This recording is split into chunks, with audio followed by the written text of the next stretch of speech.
Monday Night Raw. Monday Night Raw, what do I got to say? I'm from Winnipeg, you idiot. Not a bad crowd. Winnipeg. Well, this is Canada we're talking about, so Canada's always a great crowd. But when I heard Winnipeg tonight, I was wondering how many Jericho chants were we going to get? Or some type of Y2J. I'm almost surprised there wasn't an AEW chant tonight on this show. But there was a lot going on Raw until, of course, we get to the third hour of the show. But Monday Night Raw, what do I have to say?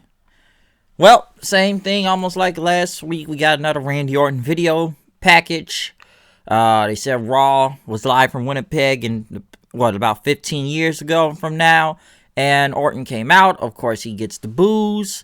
Orton pretty much says, I need to apologize. Almost like every week he has to apologize. And, you know, he's not the most sentimental of most men, but his emotions have been unbalanced lately. And it was 15 years ago here in Winnipeg, which, he would have been 24 years old at the time. And he did some research, and he was the Intercontinental Champion at the time, and he was punched by in the face by a certain man, which people automatically thought was Jericho, so they started chanting Y2J. And pretty much he said that man's name is Adam, or you all call him Edge. Fans chanting, we want Edge then. And he says, listen, ladies and gentlemen, Edge is not here tonight because of what I did to him almost a month ago. Orton pretty much went on to say that he doesn't expect to understand why he did the Edge. And no one never will know why he did the Edge. But he's very sorry for it. I am truly sorry from the bottom of my heart, he says. People booed. Kevin Owens came out. I swear to God, if Matt Hardy came out again, are we going to see Matt Hardy get killed 3 weeks in a row now? Because I almost saw that coming. I'm still waiting for that write-off, man. When's his contract coming up? Still waiting for Orton's contract to come up. But Kevin Owens came out. Fans chanted his name. Pretty much, he's been dealing with a lot of delusional people lately in the past few months. Seth Rollins, AOP, Murphy. And, putting issues right now. I have an issue with you. And he says, we heard you apologize, but we know you didn't mean that apology, okay? So why don't you just drop the act, just tell us what you did. Matt tried to get an answer out of you, but you beat him down 2 times, and I want an answer. And Orton said you didn't want to go down that road, but Owen said he did. Orton pretty much says, Owen said, I've been a fan my entire life, and not entire night. Owen said he's been a fan his entire life, and he remembered when Edge had to retire. And, at that time, he was wrestling on the independent circuit, and his goal was to make it here to the WWE. And he looked up to Edge, and he was, disappointed when he couldn't wrestle anymore. But when he came back at the Royal Rumble, he was looking in the back as a fan. Not as a competitor, but as a fan. And Orton pretty much asked Owens, do you know him? And he says, your hero. Also thought he knew me too, but, he doesn't know. Owen says, that's clever and everything, but we want to still know why you did it. And if you want to fight, we'll fight, because I'm sick of talking to you. And Orton said, you want a match? You want to go on one-on-one? Okay, but not this minute, though, and then walked away. So it was going to be a match between Orton and Owens later on tonight. Good segment, of course, with Orton. Is probably one of the hottest things on Monday Night Raw right now, when you look at it. And putting a match with Owens, of course, building up for tonight. Because, like I said, if they sent Matt Hardy back out there to get killed again, I don't know what to think. Next, they interview Angel Garza and Zelina Vega. Pretty much Vega said this is a business relationship, not a personal one, and that Humberto is once again a chore that we need to get rid of. Or they called him Dimples Carrillo, they said, because Garza is a man's man and his cousin is awkward. Caruso pretty much just shook hands, and, both of them, but what was it? Garza pretty much says that, business is always a pleasure. With you, and pretty much kissed her hand, which, I say it's still funny, and everything, which, Caruso pretty much was liking it and everything. It's funny with Garza. I like how people say, did we get to see this guy get engaged on NXT not that long ago? Because some people think he's doing the Shawn Michaels thing now, that, random women just now come and kiss him on her cheek when he comes out and does entrance. I noticed that on NXT, and now it looks like it's working on the main roster, too. So, there you go. Oh boy. But once again, we see Garza and Humberto in a very good match, I should say. Very good match. Almost, some would say, identical. I did kind of like when they did that submission hold, stand on their heads instead of slapping the crap out of each other at one point. A lot of pump kicks on the outside of the ring that looked real good. A lot of high flying stuff. Guys, they pretty much dodged each other's moves several times. Carrillo pretty much did a suicide dive on him, taking him out. Big Spanish fly in the ring, and a Spanish fly from the top rope by Garza there on him and everything. And next thing you know, both guys start rolling each other up until Garza got the win on him. So a very good match with Carrillo and Garza Jr. In a way, I'm a little sick of this feud, but both of these guys had a really good match on there. Garza is really good. Carrillo, like I said, it's hard to care about the guy. He's good in the ring. I'm not taking that away, but like I said before, I still don't think people care. But the crowd did seem to really like this match tonight. Now, I do see one thing happening in this. Almas, I think he will be back by next week. Well, he'll be on Blood Money this week, but he will be back on Raw after this whole suspension thing. Because people are wondering now what is going to happen with this. Is it going to be like Garza and Humberto? Because it could be that Vega and Garza just turn on Almas, and maybe that turns Almas in the face. I don't know what's going to happen right now, because right now Garza has been getting over lately, and the guy's been showing up on both NXT and Monday Night Raw and stuff. But you know, they keep bringing up this whole business, personal relationship thing, and could it be a thing where it is a personal relationship, and you know, they just plot to get rid of Almas and everything, or will we just go back to business as usual, and you know, Almas just comes back to come back? But it could be, honestly, I do see something happening when Almas comes back. He could get turned on for all I care, so for all I know, but I feel like Garza and Vega are, for some reason, I do believe they're going to turn on him. I don't know why, but I feel like it's coming, because I've just like the second, third week in a row, they kind of mentioned, well, this is a business relationship, not a personal, you know, relationship or anything. This is just business, all right? Just business. So something could be happening from that. I'm not sure, but we'll see. Next, Ricochet was in the ring to go against Luke Gallows. I really don't care. One thing I can say from this is that I swear I've seen this like 6 months ago when, what was it, Ricochet and well, it was Ricochet and AJ going for the U.S. title, and during that time, didn't Ricochet beat both Gallows and Anderson on Raw? So, listen, I know they're trying to give Ricochet wins for Thursday, too. It doesn't mean anything. He ain't winning. He's not beating Brock, so who cares? I don't think anybody ever believed Ricochet was going to win. Every time I see Ricochet, I just do this whole, it's the superhero. That's basically what he is now. And I like Ricochet, but even people will sit there and debate you and tell you that. I know it could be WWE booking and all that, but if it's one thing I will say, and this whole comparison has been for a minute, well, not that long ago, but what was it, when Ospreay and Ricochet were being compared to each other? Yeah, Ospreay's on like 6 different levels ahead of him nowadays, okay? So there you go. But Ricochet, he's not beating Brock, okay? I don't care. I don't think the crowd cares.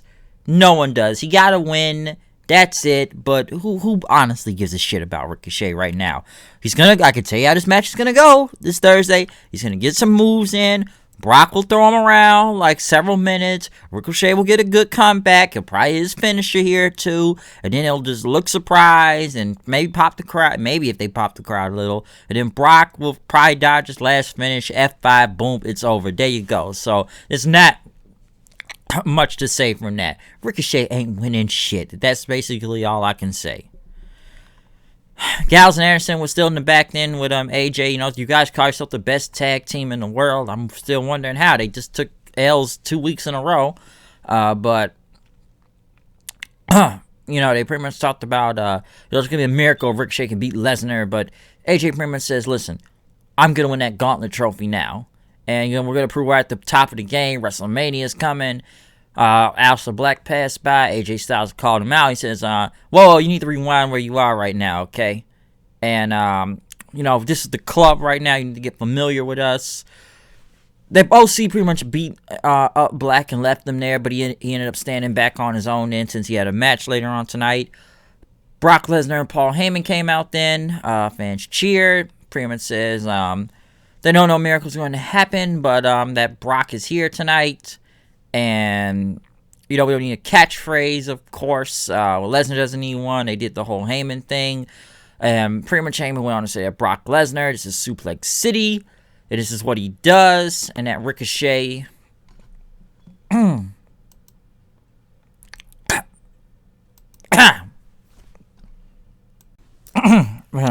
yes. Like I said, pretty much they asked if, could Ricochet even win? And, this is a question and everything. Everybody wants to know right now. But, Heyman would pretty much want to say, when an upset could happen, if it could happen, can Ricochet somehow pull off the win? Not my mic there, little. Can he pull off the win and go on to WrestleMania and everything to, face Drew McIntyre? And he says, if that were to happen. And he says, and then Heyman went on to say, if his aunt had balls, then she'd be his uncle. I have no idea why he said that, but that was pretty damn funny. And it even made Brock laugh right there for a second. But he says that Ricochet's going to go on to Suplex City and Brock will go on to WrestleMania. And Heyman pretty much says that he's only been wrong on a spoiler in over 7-8 years. And that Ricochet is going to be made mincemeat out of. And then he's going to take Drew McIntyre to Suplex City and he will still be the champion. So Heyman promo as usual. It's Heyman, and everything. But come on. You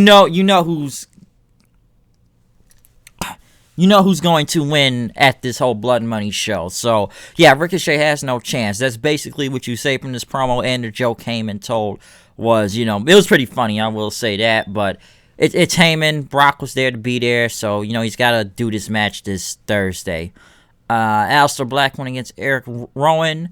I was actually surprised this man. Why is this match happening again? I don't even understand that. It almost got to the point where people started chanting Y2J, and it wasn't a bad match or anything, but why was this match even happening again? And then he ended up knocking Rowan's cage with the animal or whatever is supposed to be in that thing. I have no idea what's in it, but I still think it's a ferret, but Black ended up getting the win after, the ref had to break, Rowan almost got to the 10 count. He was checking on the cage. He got in. He got Black masked one time, and then he got kicked the second time. So, in a way, I almost saw 50-50 booking, but Eric Rowan just loses 2 matches in a row, and this guy has to be in a match of some gauntlet this Thursday. Yeah, what's going on with this guy? I have no idea, but, yeah, he lost, basically. 2 weeks in a row. So, no 50-50 booking here. And then they asked Black about AJ, and, he said that AJ is becoming a burden. So, Aleister Black was not talking in riddles this week, and he said he will fight AJ Styles next week on Raw. Why isn't this match saved for a pay-per-view and possibly WrestleMania? I have no idea, but there you go, okay? They also talked about the Tyson Fury versus Deontay Wilder, which, I've already been seeing WWE already tweeting about that, especially Strowman, but I did see that fight on Saturday, man. Oof. Wilder just got beat, man. That's all I got to really say. Fury went in. Fury was going in on Wilder, man. It's like once I had to say, man, once Wilder started bleeding, was it from his ear?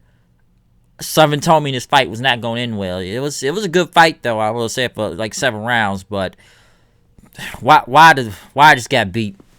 He took an L right there. He just got his ass kicked on that one. So, because I saw that fight, man. Fury was just going. He was going in. He was charging at him so many times with these punches. Even I had to say, "Holy shit!" a couple times. It's like Wilder was on defense, but I mean, they threw the towel in, I believe, because Fury was going in on him. So, man, that's something I did not really expect. But Fury went in on him, man.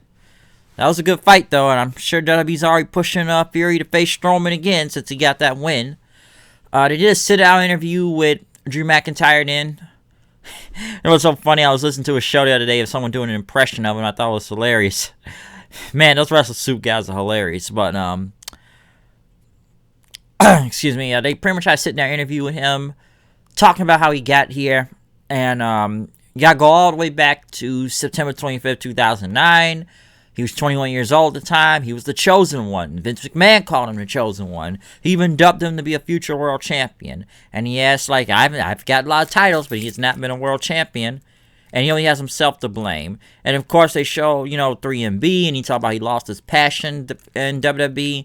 And pretty much eventually he was fired, which he said, which was rightfully so. And we're not going to talk about what McIntyre did in the past,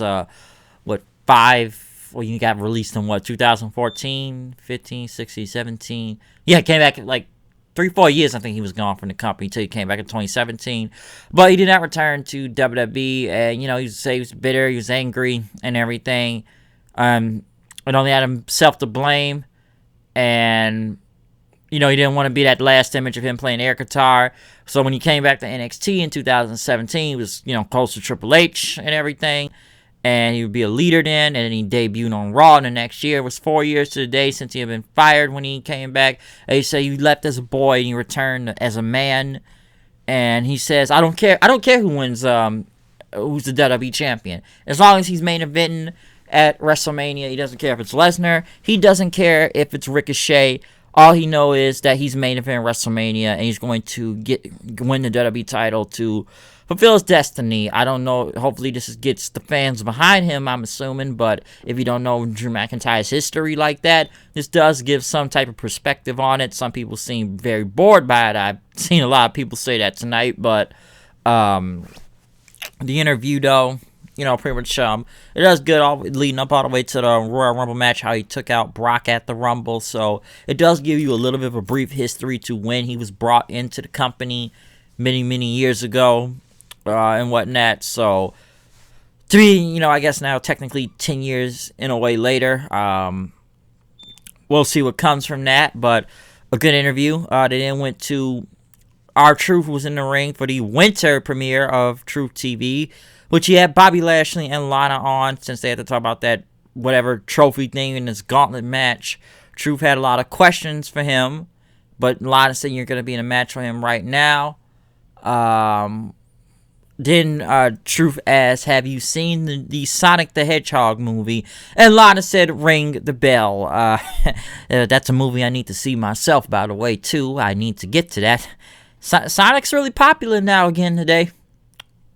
In a way, I am glad to see that, because I'm not going to lie. The Hedgehog he's had some bad games, but I'm not going to talk about Sonic the Hedgehog video games right now. As a person who's played most of every Sonic video game himself, I still need to see that movie. Hopefully, since Sega's going to be riding off the wave of this movie, how successful it's been, hopefully they don't screw up the next video game.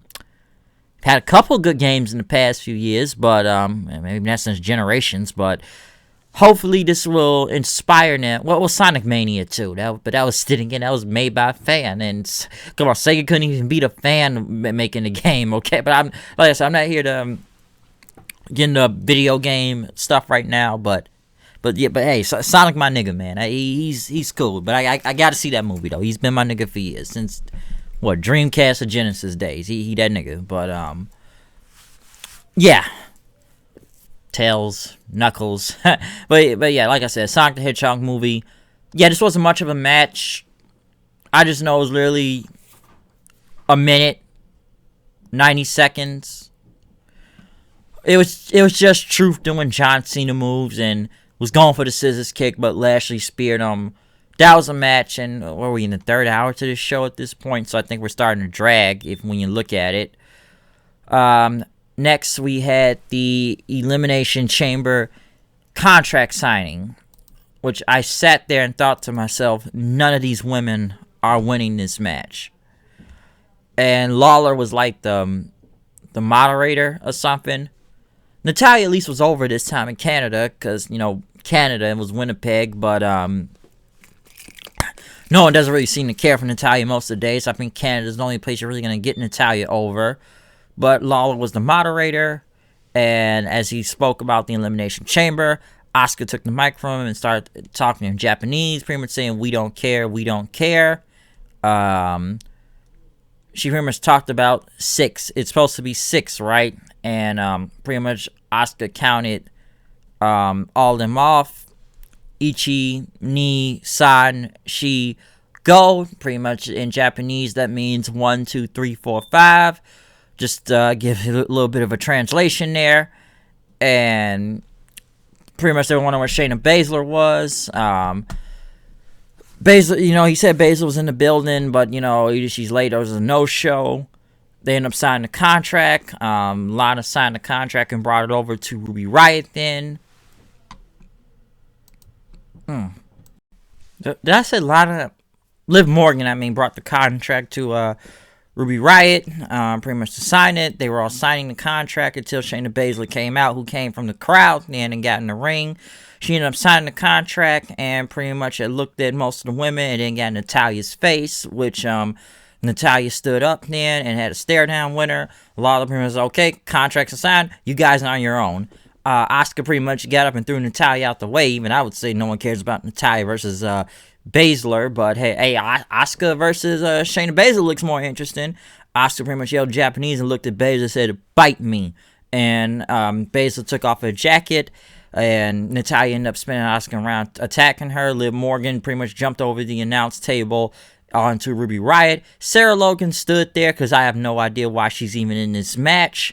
And as they all brawled, security pretty much came out then and broke it up. As Shayna Baszler pretty much looked on, wondering what was going on. Becky's music hit then, and pretty much she came out and attacked Baszler. Pretty much they both pretty much fought each other until the refs and them pretty much broke it up, and Shannon let them fight. What do I have to say about this whole contract signing? The only thing I was mostly interested was Asuka the entire time. Everybody else, I really don't care. Okay, Asuka was the only thing most interesting. And I don't even understand half the stuff she's even saying because she's speaking in Japanese. But it's more interesting than everybody else in this match. Okay, Asuka's literally the only person I cared about during this entire segment. Okay, Baszler, we all know Baszler is going. This is it. Come on, this Elimination Chamber is very predictable. And to be honest, the final two will most likely be Asuka and Baszler. But we know Baszler is going to win this match. Okay, there's literally no doubt in this. All right, everybody else is just there to be in their own little feud right now. Whatever's going on with the Riott Squad or just Morgan and Ruby Riott. Sarah Logan, I don't know how she's even in this match. Morgan, I don't know why half these women are in this match. Asuka already had 2 title shots, but at least she has some credibility to her. Natalya's there, and yeah, this whole thing's predictable. Okay, we gotta eat up time on Raw, so that's all I can take from that. Street Profits came out to promote Super Showdown, which they have a tag title match this Thursday against Seth and Buddy Murphy, which they called on the Monday Night Pariah and Murph the Smurf. I don't know what type of joke that was, but fans chanted Murph the Smurf for a second. Dawkins went against Murphy, which honestly wasn't much of a match because Seth got in, but then the real match became as Montez Ford pretty much called out Seth Rollins, and this is a really good match, a very enjoyable match. I've said this about Montez Ford. The guy's got hops. Let me say that too, okay? He has got hops on him. But this was a very good match. The crowd really seemed into it. Montez Ford, I'm like, I know he wasn't really going to get the win, but when he hit that frog splash, I was starting to believe it, but Seth hit him with a curb stomp still. Montez Ford will work well as a single star. Okay, I really do believe that because the guy is actually the athlete of this group and can wrestle too. Dawkins has always just kind of been, I guess, the comedy guy, but then again, he was in NXT almost forever, so I feel like it's the only gimmick that's working for him right now, but I feel like one day... But yeah, I feel like one day he can become a single star. I think he's a good athlete. He's really good in the ring, and the man oozes charisma, all right? Ford has a very large amount of charisma to him, and you see it all the time. Even that little Ultimate Warrior shake on the rope he does is really cool, too. So, Montez Ford, he can really be a single star one day, and he had a very good match with Seth Rollins. That was the real match to watch out of this whole thing. But next, they said next week it's going to be Beth Phoenix on the show, which expect her to get RKO'd by Orton next week, if they even still will do that. I mean, you don't really see a lot of people attack women nowadays, but of course, I do believe that he may RKO Beth Phoenix. Then we got to the main event between Randy Orton and Kevin Owens. Pretty much the match was going on until AOP, Seth, and Murphy came out. pretty much coming after Owens, but the Street Profits and the Viking Raiders came out for the save then, fighting into the back. Seth was still out there. And, of course, he got involved several times. Orton ended up hitting the DDT on him from the ropes, but the ref counted very fast. Even Orton looked surprised. Seth ended up getting some chairs then and giving one to, Randy and everything. He says, listen to the voices, man. Listen to the voices. You must listen to Jesus. He's telling you to listen to the voices right there. That's what Seth basically is right now. Kevin Owens ended up having the chair, kind of walking around with it. But Owens tried to hit him. Orton pretty much got him, not just... I was going to concerto him, but Orton didn't do it. And he basically left, saying, I ain't got nothing to do with this. Owens got up then, as even the referee, he grabbed him and pulled his shirt off, which was a heel referee having the Messiah shirt on, so I guess he was a disciple to Seth Rollins. He ended up having him in the ring, he ended up stunning him, and then he got a table, and he powerbombed the heel referee through the table, okay? And that was basically the end of the show from there. So, yes, Owens killed one of his disciples and whatnot, so there you go. I will say one thing about this whole Orton thing and Kevin Owens, let's just say Kevin Owens match. It's funny, I remember when he said earlier, Kevin Owens, okay, you're here to know what happened to Orton. How come you never say Matt Hardy from getting killed? Or what does he have to do with this story? I've seen a lot of people say tonight.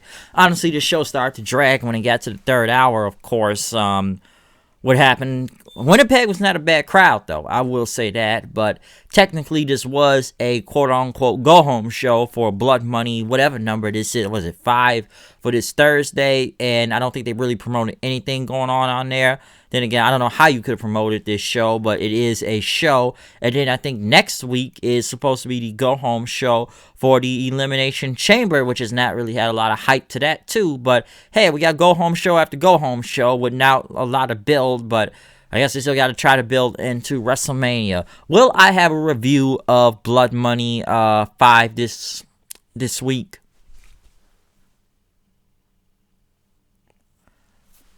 Possibly. I just like making fun of the show, and I'm sure you all know that song I got. Blood Money. Oh, it's gonna be a fun week. Oh yeah, it's gonna be fun making fun of that show. But yeah, we still got Blood Money this Thursday and everything. But yeah, this was technically a go home show for Raw tonight for this show. But other than that, though, like I said, when you get to the third hour, it started to drag. A lot of this stuff, like that contract signing, Asuka was the only thing that was really more interesting. The beginnings was not good. Had some good matches tonight. I'm not discrediting that. I actually like Ford and Seth, and Humberto and Garza was pretty good too in the beginning segment itself also. The sit-down interview with Drew wasn't that bad. Brock and Heyman was still kind of whatever to me. Ricochet, I do not care. Becky, Baszler, whatever, just predictable as ever, but that's all I can say. Rowan and Black, why does it happen 2 weeks in a row? I don't know, but this is the show for you on there. So other than that, I am done with this review of Monday Night Raw. Comment, subscribe, tell me what you think about this show. Follow me on Twitter at HoodedKnight890, and we will be back tomorrow night for you with an Impact Wrestling review. So other than that, I am done with this entire show. I'm out of here. I will see you guys later. Peace out.